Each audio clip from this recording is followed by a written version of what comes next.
I was supposed to be away for a week on a business trip, but I came home early, planning to surprise my wife with gifts. Instead, the moment I opened the door, I was met with her betrayal. I caught her cheating. From that instant, I decided to ruin them. The scraping in the lock sounded particularly harsh in the quiet hallway. The moment I pushed open the door, the unfamiliar men's dress shoes in the entryway hit me like a physical blow to the chest. My breath hitched for a second, my mind racing through every possibility. Maeve's brother was here. No, he'd just gone to study abroad last week. Or her father. But my father-in-law never came to our house without calling first. I subconsciously held my breath, tiptoeing further inside. A faint scent of perfume hung in the living room, not the one Grace usually wore. 2 glasses sat on the coffee table, one still bearing a lipstick stain on its rim. My heart sank. The door was ajar, and I could hear the squeak of the bed springs and muffled moans from within. My temples throbbed, and cold sweat beaded on my palms. Logic told me to turn and leave, but my feet moved forward uncontrollably. Through the crack in the door, I saw a scene one would never forget. Grace was half reclining on the bed, intimately involved with a stranger. I recognized the man, Marcus, Grace's fitness trainer. Just last month, she had excitedly told me she found a super professional personal trainer. Professional enough to end up in bed. I gritted my teeth, my fingers trembling uncontrollably. And rage told me to burst in and land a punch on each of the cheating couple. But years of business negotiation experience kept me unusually calm in such an extreme emotional state. I quietly stepped back, pulled out my phone, switched it to silent mode, and started recording. If your husband finds out about us. Marcus' voice was laced with mockery. He's so busy, he doesn't have time to worry about me. Grace chuckled. Besides, he loves me so much, he'd forgive me even if he knew. My stomach lurched, and I almost threw up. I recalled Grace saying last month she was staying overnight at her best friend's house, and I had worried if she was sleeping well. Now, I realize she was probably with Marcus that night too. The recording lasted 2 minutes. I saved the video and silently left the house. Leaving the apartment complex, I wandered aimlessly on the street. The early autumn wind carried a chill, but it couldn't extinguish the burning fury within me. Passing a coffee shop, I saw a couple sharing cake through the glass window, the girl smiling sweetly. My memories uncontrollably drifted back 3 years, to my first date with Grace. She wore a white dress, her long hair reaching her waist, and her eyes curved into crescent moons when she smiled. We were also at this coffee shop. She insisted on feeding me cake, and cream ended up on the tip of my nose. "Oh, I'm so sorry," she exclaimed, fumbling with a tissue to wipe my face, her fingertips accidentally brushing my lips. In that moment, I clearly saw a blush spread across her cheeks. "Michael, do you know," she later whispered, curled in my arms, her head resting against my chin. "Before I met you, I never knew a heart could actually skip a beat." My vibrated in my pocket. Her text message popped up on the lock screen. "Are you busy, hubby? Missing you." I stared at the pink bunny avatar, and a metallic, cold laugh rose in my throat. Half an hour ago, she was enjoying intimate moments with another man, and now she could casually ask about me. In a meeting, talk later. After replying, my thumb hovered over the send button for 3 seconds before I added a heart emoji. Slowly putting away my phone, my fingertips lingered on its cold metallic casing for a moment. Then, as if an idea struck me, I dialed an unfamiliar number, saved as law firm. Under the attorney's advice, I began collecting evidence. Besides the video, I also found Grace and Marcus' chat history. It turned out they had started their affair even before my business trip. Grace had even used my money to buy Marcus a Rolex. What surprised me even more was Grace's bank statements, which showed she regularly transferred money to an unfamiliar Jumia account. It seemed they had planned this well. They were already transferring assets so quickly. If I had discovered the truth any later, they might have had enough money to run off together. They truly played a cunning game. I sat in my office, looking at the dense evidence on the computer screen, a cold smile playing on my lips. If they wanted to play, I'd play a bigger game with them. Through some connections, I found a well-known private investigator in this field. I had to admit, the detective was efficient. News came back after just 3 days. Mr. Michael, I've sent the information you requested to your email. The detective's voice was steady. Besides the photos and videos, I also found that Marcus S. Jim is experiencing financial difficulties, and he has been borrowing money everywhere. I opened my email. It contained dozens of photos and several videos. There were images of Grace and Marcus entering and leaving a hotel together, scenes of them getting intimate in the gym changing room, and even on our bed at home. These images were like sharp knives, carving my heart until it was raw and bleeding. Oh, and the detective continued. I also found that Ms. Grace has recently been consulting a divorce attorney. I scoffed. As expected, they had planned everything. Keep an eye on them, I said. Also, your payment for this will be in your account shortly. After hanging up, I opened the company's financial system. Over the years, I had given Grace a supplementary credit card, which she could use freely. I pulled up the past 6 months of spending records, and found she went shopping at luxury stores almost every week. But strangely, all these shopping records were concentrated on Wednesday afternoons. And every Wednesday was Marcus Jim's day off. Scrolling further, I noticed a large transfer. Last month, Grace transferred $800,000 from our joint account with the memo, investment management. Without a doubt, this money eventually ended up in her private account. With an indescribable feeling, I stood up and silently walked to the floor-to-ceiling window. Normally, I could see the entire city from here, but at that moment, my vision was blurred. I took a deep breath, encrypted and saved all the evidence on my phone, then deleted all browsing history. By the time I drove back to my doorstep, my expression had returned to its usual calm. Turning the key gently, I pushed open the door. The familiar scent of cooked food wafted from inside. Grace was humming a tune, busy in the kitchen. Hearing the door open, she poked her head out, a sweet smile on her face. "Hubby's home." She hurried over, took the briefcase from my hand, and kissed my cheek. "I made your favorite BBQ ribs today." I suppressed the churning in my stomach, and reached out to ruffle her hair. "You worked hard." The moment my fingertips touched her hair, I almost couldn't control my trembling. At the dining table, Grace enthusiastically recounted her day. I mechanically chewed my food, each bite like tasteless wax. Watching her animated expression, I suddenly realized that in these past 3 years, I had never truly seen her face. Oh, right. Grace suddenly remembered something. My dad's 60th birthday celebration is next Saturday, and Mom said we absolutely have to go early. She blinked, her tone affectionate. "Remember to clear your schedule, okay?" I nodded, feigning contemplation. "I recall your father enjoys tea. I saw a collectible tea set at an auction last time. You are so sweet, hubby." Grace happily threw herself into my arms. I embraced her, but my fingers clenched white-knuckled, where she couldn't see. Over the next few days, I acted as if nothing was amiss. I came home on time every day, occasionally brought Grace small gifts she liked, and even suggested we go to the movies on the weekend. Grace seemed completely unaware of anything unusual, becoming even clingier than before. On evening, while Grace was in the shower, her phone lit up. After several failed password attempts, I finally unlocked it using some advanced methods, and accessed her secondary account.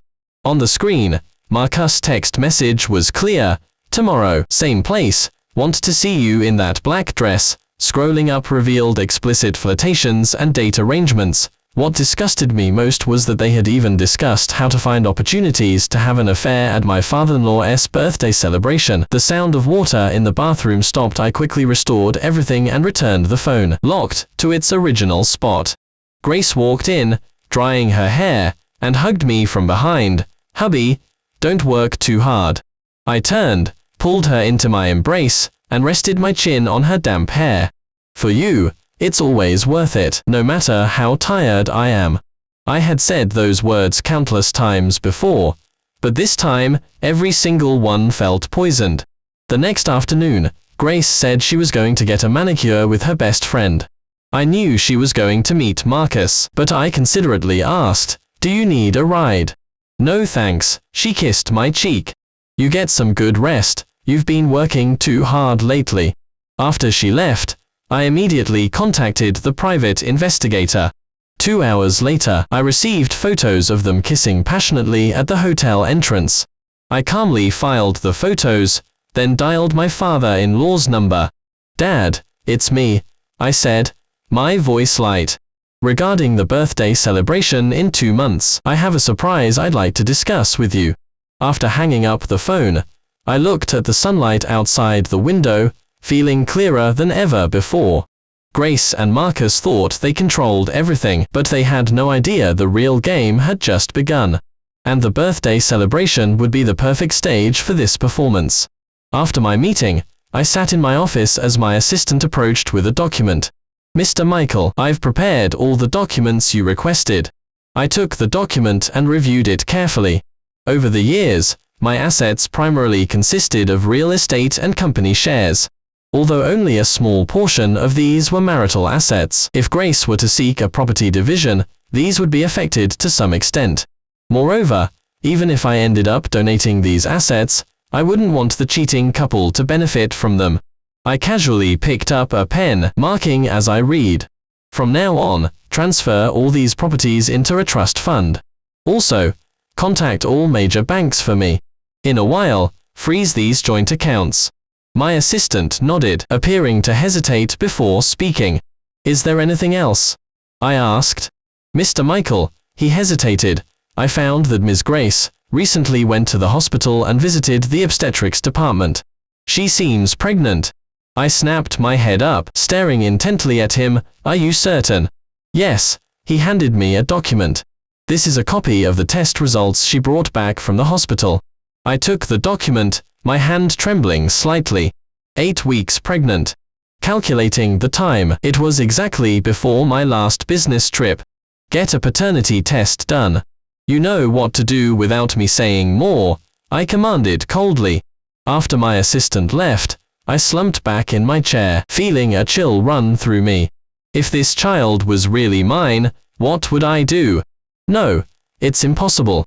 The last time I was intimate with Grace was 3 months ago, and she's only 8 weeks pregnant now. I closed my eyes and took a deep breath. In that case, don't blame me for being ruthless. I sat in my office, my eyes fixed on the surveillance footage on the computer screen. This was the latest video sent by the private investigator. In the footage, a tall, attractive girl entered Marcus' gym. She wore tight-fitting workout clothes, revealing her curves, attracting the gaze of many men in the gym. The girl's name was Luna, a pawn I had carefully selected. She was young, beautiful, and more importantly, she had a sexually transmitted disease. Luna walked to the front desk and smiled at Marcus. "Hello, I'd like to sign up for a gym membership." Marcus' eyes immediately lit up. He looked Luna up and down, a confident smile on his lips. "Of course. I'm Marcus, a trainer here. If you need, I can personally train you." Luna feigned shyness, lowering her head, and softly said, "That would be great, I'm quite new to all of this."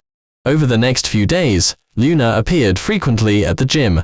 Every time she came, Marcus would actively approach her and strike up a conversation. He even deliberately got close to her during her workouts, guiding her movements hand on hand. Luna, in turn, perfectly showed her admiration and reliance on him, occasionally glancing at him with ambiguous eyes. Soon, Marcus took the bait. A week later, after the gym closed for the night, Marcus and Luna stayed behind. In the surveillance footage, Marcus had his arm around Luna's waist, and they walked into the changing room, chatting and laughing. After the door closed, an unspeakable act took place. I turned off the video, a cold smile playing on my lips. The prey had taken the bait. Mr. Michael, my assistant said, handing me a document. The paternity test results are in. I took the document and flipped directly to the last page. The conclusion was starkly clear: paternity excluded. Surprisingly, I felt no sadness at all. Instead, I let out a long sigh of relief. A few days later, Luna left the city as planned, sending Marcus a text message before she left. Thank you for the pleasure, but we shouldn't contact each other anymore. Marcus clearly didn't take that message seriously. He continued to spend time with Grace every day, completely unaware that he had contracted a disease. Meanwhile, I continued to gather evidence of Grace and Marcus' affair. More and more photos and videos arrived from the private investigator, but I had become numb. Now, I just wanted them to pay. 2 months later, Grace developed a fever and cough, but surprisingly, even after taking medicine, she didn't get better for a long time. So she went to the hospital for a checkup, and the results left her devastated. She had contracted AIDS. I silently watched Grace in the video. Her hands trembled as she pulled out her phone, its screen lighting up then dimming. Her finger hovered over the dial pad, unable to press it. Finally, Grace did make the call, but shortly after it connected, she suddenly screamed uncontrollably, seemingly shouting, "You lied to me. You cheat.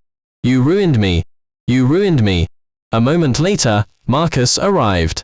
Both, believing it was a misdiagnosis, retested. Without a doubt, both their test results came back positive. Watching their numb, despairing faces, I couldn't help but feel a surge of satisfaction. Excellent. Time for step 2. Feeling pleased, I dialed the landlord of Marcus' gym. "Mr. Edward," I said with a smile. "I heard your building is for sale. A friend of mine is interested in buying it. Would you be willing to part with it?" "Mr. Michael, you are joking." The landlord laughed too. "It was already for sale. As long as the price is right, everything's negotiable." "Then I wish us a pleasant cooperation," I said, smiling. After hanging up the phone, I opened the financial statement of Marcus' gym that the detective had sent. The gym's main sources of income were membership fees and personal training sessions. If they suddenly lost their venue, they would have to close for at least 3 months.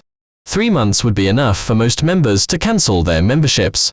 I leaned back in my chair, a cold smile forming on my lips. "Marcus, you enjoy playing with other men's wives, don't you? Then I'll let you taste what it's like to lose everything." Standing in the coffee shop opposite the newly acquired office building, I looked up at the 20-story structure. Marcus' gym was on the 5th floor, currently in chaos. "Mr. Michael," my assistant hurried over, "Marcus is causing trouble upstairs, saying he wants to see you." I took a sip of coffee, a cold smile on my lips. "I won't see him." Setting down my coffee cup, I looked through the floor-to-ceiling window towards the 5th floor of the office building opposite. Through the glass, I could see Marcus gesticulating wildly, arguing with several staff members. His face was ashen, clearly enraged. "Mr. Michael," my assistant cautiously asked, "should I call security?" I shook my head. "No, let him make a scene. The bigger, the better." My assistant nodded and stepped aside. I picked up my phone and opened the surveillance software. I had it specially installed after acquiring the office building, precisely for this moment. In the footage, Marcus was roaring at the receptionist, "How dare you kick me out? I have a contract." The receptionist was clearly frightened, stammering, Mr. Marcus, we also received notification. Get your boss here." Marcus slammed his fist on the front desk. "I want to see your boss." I scoffed and turned off the surveillance. Marcus probably never dreamed that the boss he was demanding to see was me. My vibrated. It was a text message from Grace. "Hubby, where are you? I want to see you." I stared at the screen, a sneer twisting my lips. Ever since she found out she had AIDS, she had been constantly sending me text messages, asking about my well-being and such. "Mr. Michael," my assistant approached again. "Marcus says he's going to call the police." "Let him," I said indifferently. "The contract states clearly that we have the right to terminate the lease early." My assistant nodded, about to leave, when I stopped him. "Wait, send this video to the media." I pulled up the surveillance video. In the footage, Marcus was cursing at the staff, even resorting to shoving. Such violent behavior would be enough to ruin his gym's reputation. Yes, Mr. Michael. My assistant quickly left. I sat in the car, my fingers unconsciously tapping on the steering wheel.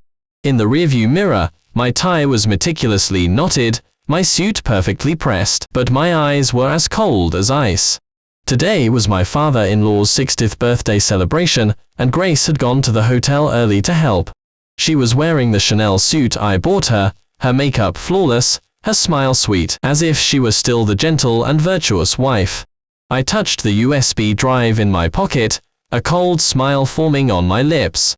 This USB drive contained not only the video of Grace and Marcus' affair, but also their chat logs, transfer records, and Grace's pregnancy test report. At the hotel entrance, I took a deep breath and pushed open the car door. The hall was already filled with people, Grace's relatives, friends, business partners, and many media reporters. I had specifically invited these reporters to make the show more spectacular. Hubby. Grace saw me and immediately came over. She linked her arm through mine, her face radiant with a happy smile. What took you so long? Dad's been waiting impatiently. I looked down at her, suddenly feeling a sense of disorientation. This face, which I once loved so dearly, now only filled me with disgust. Fortunately, normal contact with an AIDS patient doesn't transmit the virus, otherwise, I wouldn't even have bothered to see her. Traffic, I said blandly, withdrawing my arm. Grace paused, then quickly resumed her smile. Come on in, it's about to start. I followed her into the banquet hall. My father-in-law was giving a speech on stage. He was beaming, his voice booming, clearly full of anticipation for this important day.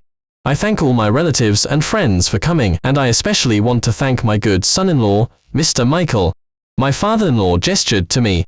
Hearing this, I stood up and walked onto the stage with a smile. A warm round of applause erupted from the audience. Grace stood nearby, her eyes filled with pride. Dad, I said, taking the microphone, today is your 60th birthday celebration, and I've prepared a special gift. My father-in-law beamed. Oh, my boy, you are too kind. I turned to face the audience, my gaze sweeping over Grace, who was looking at me with expectant eyes. Though I scoffed inwardly, my expression remained unchanged as I pulled out the USB drive from my pocket. This gift, I want to share with everyone. With that, I inserted the USB drive into the computer. A round of applause broke out in the audience. Grace and Marcus, who was in a corner, also stopped, looking at me curiously. I pressed the remote in my hand, and a video began playing on the large screen. It was the scene one had recorded at home that day. Grace and Marcus' muffled gasps were eerily clear in the quiet living room. The hall fell silent instantly, everyone staring dumbfounded at the screen. Grace's face turned instantly ashen, while Marcus frantically tried to rush onto the stage, but was stopped by several security guards. This is fake. Grace shrieked. Michael, why are you trying to frame me? I scoffed and pressed the remote again. The screen then displayed Grace and Marcus' chat history, the content too vulgar to read. Grace, I said coldly. Did you really think I didn't know about you and Marcus? Did you think I didn't know about your pregnancy? Grace trembled all over, tears streaming from her eyes. Michael, let me explain. Explain what? I cut her off. Explain how you used my money to buy Marcus a Rolex. Or explain how you planned to divorce me, and then run off with him. A commotion erupted in the audience. My father-in-law's face was livid, and my mother-in-law fainted outright from anger. Michael. Marcus roared. You've gone too far. I've gone too far. I scoffed. You cheated behind my back, and plotted to steal my assets. Who's truly gone too far?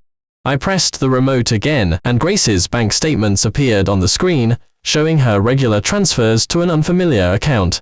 Ladies and gentlemen, I turned to the guests. This is the gift I'm giving my father-in-law, exposing the true faces of this cheating couple.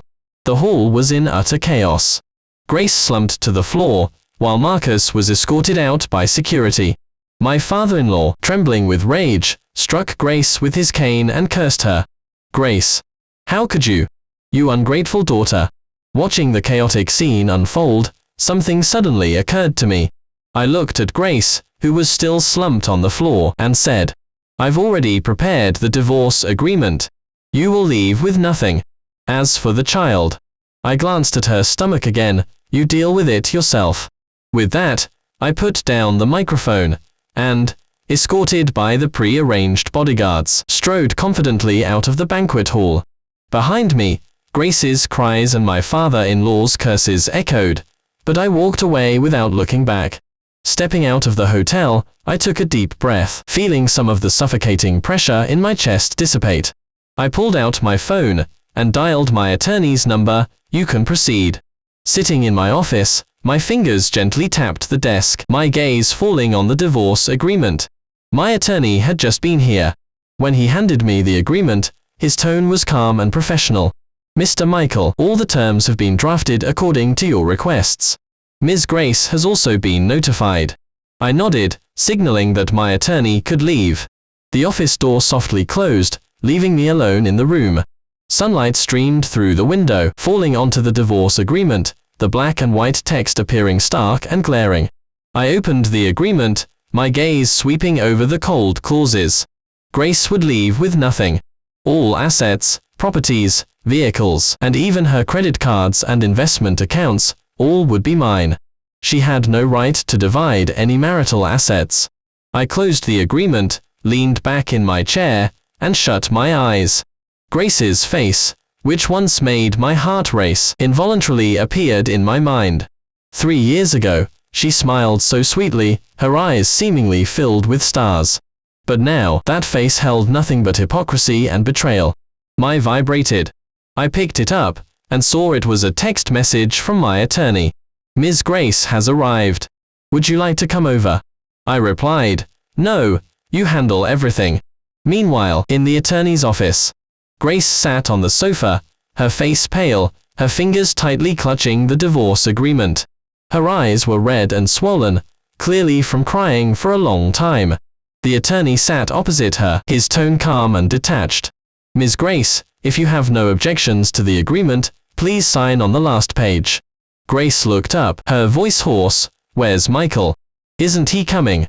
The attorney pushed up his glasses, and said blandly, Mr. Michael has authorized me to handle everything. He won't be coming. Grace's eyes welled up again. She lowered her head, her fingers trembling as she opened the agreement. Page by page, the cold terms cut into her heart like knives. Leave with nothing, penniless. Even the child in her womb, Michael refused to acknowledge. Is he really that cruel? Grace choked out. The attorney didn't answer, simply pushing a pen toward her. Ms. Grace, please sign. Grace stared at the pen, unmoving for a long time. Countless images flashed through her mind. From her first date with Michael, to their wedding, and then to the moment she lay in Marcus' arms. She knew this was all her own doing, but she never expected Michael to be so absolute. What if I don't sign? Grace looked up, a last glimmer of hope in her eyes. The attorney looked at her expressionlessly. If you refuse to sign, Mr. Michael will pursue a divorce through legal channels. At that point, you will still essentially leave with nothing. Furthermore, you could face legal action for transferring marital assets during the marriage. Grace's body trembled violently, and tears streamed from her eyes once more. She knew she had no way out. Trembling, she picked up the pen and signed her name on the last page. The sound of the pen scratching across the paper was like the sound of her heart breaking. The attorney took the agreement and stood up. Ms. Grace, the agreement is now effective. Please vacate Mr. Michael's residence within 3 days and return all items belonging to him. Grace said nothing, just sat there numbly, tears silently rolling down her face. The coffee on the table had grown cold, but I had no mind to get a fresh cup. My attorney had just sent a text message. Grace had finally agreed to sign the divorce agreement. I opened my phone and looked at the photo sent by my attorney. In the photo, Grace sat in the law firm's conference room, her face pale, her eyes vacant. Her fingers clutched the pen tightly, knuckles white, as if she was struggling with something. The attorney's message continued, Mr. Michael, Ms. Grace has signed the agreement. As per your request, she will leave with nothing, and all assets will be yours. Additionally, she has agreed to relinquish any claims to any assets under your name. I stared at the screen, my mind completely calm. Grace had finally reached this point. There was no turning back for her.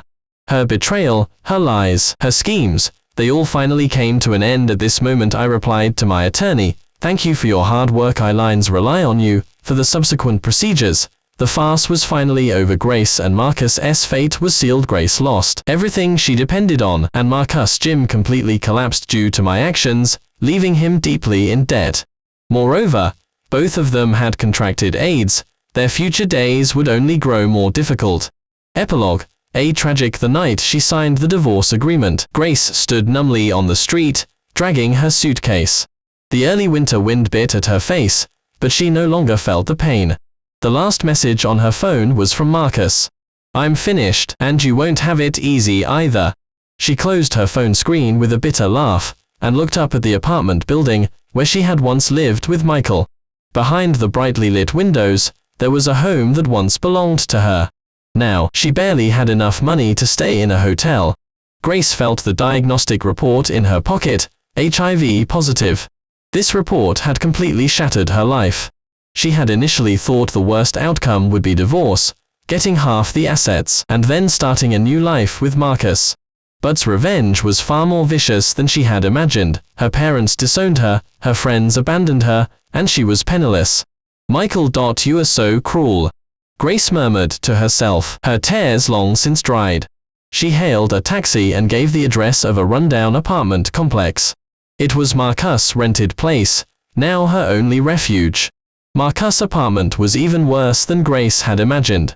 The moment she pushed open the door, the smell of mold and alcohol assaulted her. Empty liquor bottles and takeout containers littered the floor, and dirty clothes were piled on the sofa. Marcus slumped in the only chair that was somewhat clean, the ashtray in front of him overflowing with cigarette butts. "You are here," he said, not looking up, his voice hoarse. Grace set down her suitcase, surveyed the surroundings, and felt her stomach churn. This filthy little apartment was worlds apart from the meticulously decorated home she once had. "The gym. Is it really finished?" she asked softly. Marcus suddenly exploded, flipping over the coffee table in front of him. "It's over. Everything's over. That bastard bought the entire building.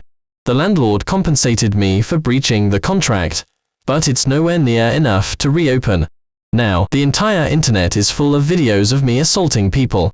No one dares to come to my gym anymore." Grace flinched, saying nothing.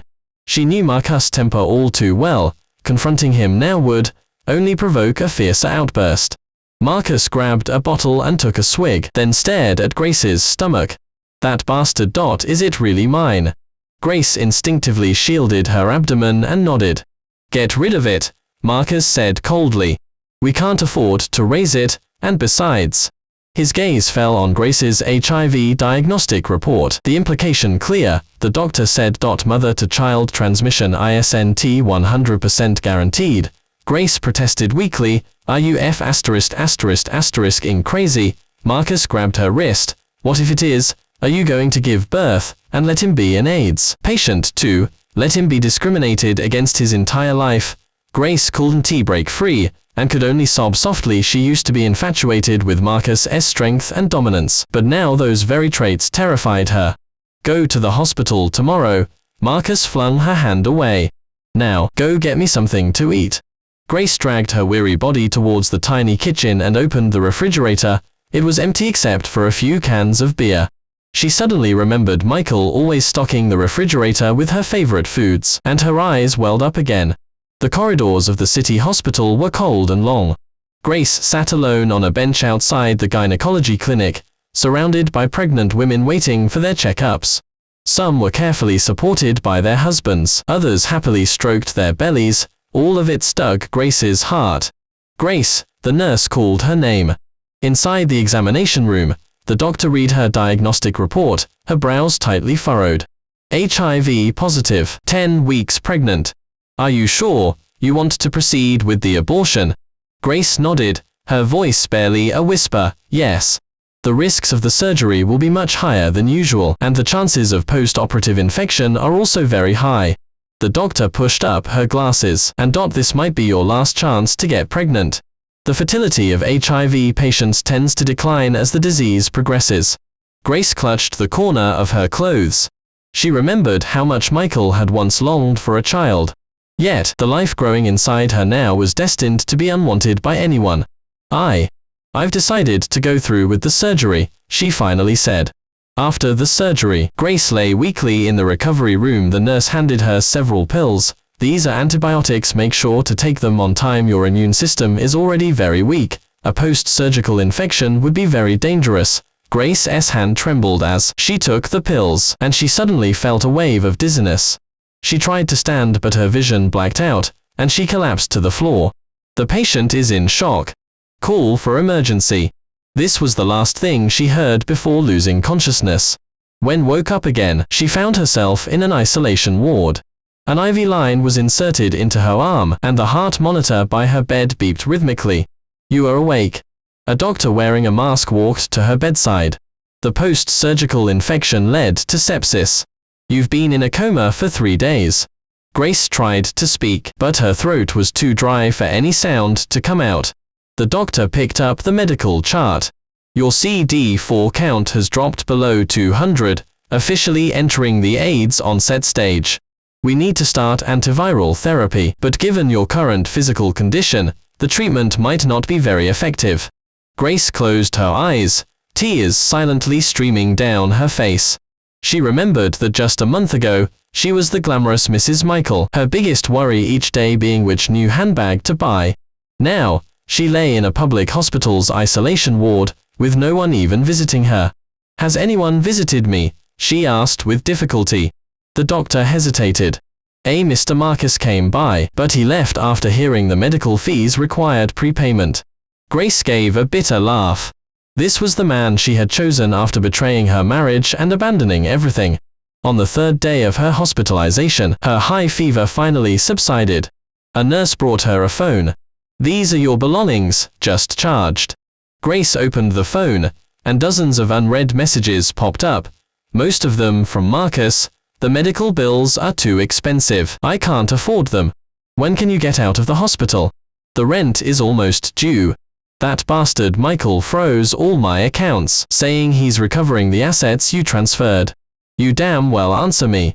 The last message was sent 2 hours ago. I've had enough. I'm leaving this city. Don't look for me. Grace stared blankly at the phone screen, then suddenly burst out laughing. Her laughter grew louder and louder, until it became hysterical crying. Hearing the commotion, the nurse rushed in and gave her a sedative injection. Under the influence of the medication, Grace drifted into a hazy sleep. In her dream, she returned to the coffee shop, where she first met Michael. Michael smiled and extended his hand to her. Just as she was about to grasp it, the scene suddenly shifted to the birthday banquet, with everyone's scornful gazes and Michael's cold eyes. No, don't. Grace struggled in her dream, but couldn't wake up. Meanwhile, Marcus was curled up in the last row of a long-distance bus. He wore a hat and a mask, terrified of being recognized. Ever since the video of him assaulting someone went viral online, he had become a pariah, even getting pointed at when going to a convenience store. As the bus pulled away from the city, Marcus watched the high-rise buildings fade into the distance, clutching the last few $1,000s in his pocket. His gym had gone bankrupt, his bank accounts were frozen, and even his phone had been taken by creditors as payment. He was now penniless, except for the HIV virus rapidly replicating inside him. Last stop, all passengers please exit. The attendant's voice woke him. Marcus got off the bus blankly, finding himself in an unfamiliar small town. Around the dilapidated bus station, there were only a few small restaurants and motels, and few pedestrians on the street. With his last bit of money, he rented the cheapest motel room. The room was small and damp, with peeling paint, but at least it was a place to stay. Lying on the creaking bed, Marcus turned on the television. Local news was reporting a story. Our city has seen several new HIV infections. The CDC reminds citizens to take precautions. Damn it, Marcus angrily turned off the television. Those 3 letters were the last thing he wanted to hear right now. As night fell, Marcus' temperature started to rise. He knew this was a sign of his condition worsening, but without money for a hospital, he could only endure it. He tossed and turned in bed, sweat drenching the sheets. "Water, give me water," he mumbled to himself, but the empty room offered no reply. In his fever-induced hallucinations, Marcus saw Grace. She stood by the bed, looking at him coldly. "Is this the good life you promised me? It's all your fault." Marcus roared at the hallucination. "If you hadn't seduced me, how would I have ended up like this?" The hallucination of Grace laughed, her voice sharp and grating. "It's us, right? It served us all right." One afternoon, the motel owner came to collect the rent, and found the door locked from the inside. After through the door, he saw Marcus curled up in a corner, no longer breathing. Next to the body were an HIV-positive diagnostic report, and a pile of empty liquor bottles. The forensic examination result was death due to AIDS complications and multiple organ failure. Since no relatives claimed the body, Marcus' remains were cremated, and his ashes were scattered in the public area of the public cemetery. The day Grace was discharged from the hospital, a light rain was falling. Her body was weaker than before she was admitted, and she had to lean on walls to walk. The doctor prescribed her a large amount of medication, but subtly advised her to prepare herself. Standing at the hospital entrance, Grace didn't know where to go. Marcus had disappeared, her parents refused to answer her calls, and her former friends avoided her like the plague. Dragging her suitcase, she walked aimlessly on the street. The rain soaked her hair and clothes, but she no longer felt the cold. As she passed a coffee shop, Grace saw a familiar figure through the glass window, Michael. He was impeccably dressed in a suit, having lunch with an elegant woman. Michael had a smile on his face that Grace hadn't seen in a long time, the kind he often wore when they were deeply in love. Grace instinctively hid to the side, her heart pounding. She should have hated Michael, he had ruined her life. But at that moment, what welled up inside her was profound regret. If she hadn't betrayed him back then, it would be her sitting across from him now. "Miss, are you all right?" The shop server noticed Grace in the rain outside the window and asked with concern. The voice caught Michael's attention. He turned to look out the window, his gaze meeting Grace's. In that instant, Grace saw a flicker of complex emotion in his eyes, but it quickly returned to cold indifference.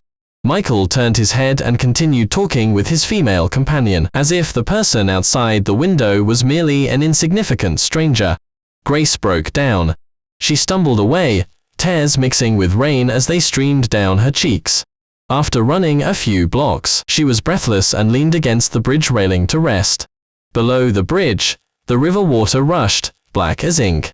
Grace looked at the river, suddenly feeling a peace she had never known before. Perhaps this is the best ending, she whispered to herself. Grace the bridge railing and, without hesitation, leaped down. The cold river water instantly swallowed her, and her lungs burned as if on fire. But soon, the pain vanished, replaced by eternal tranquility. 3 days later, fishermen found Grace's body downstream.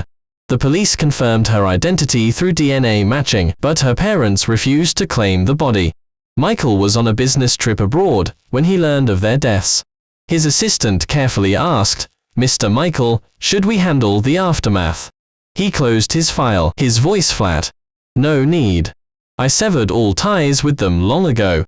Outside the window, the setting sun cast a blood-red hue across the sky.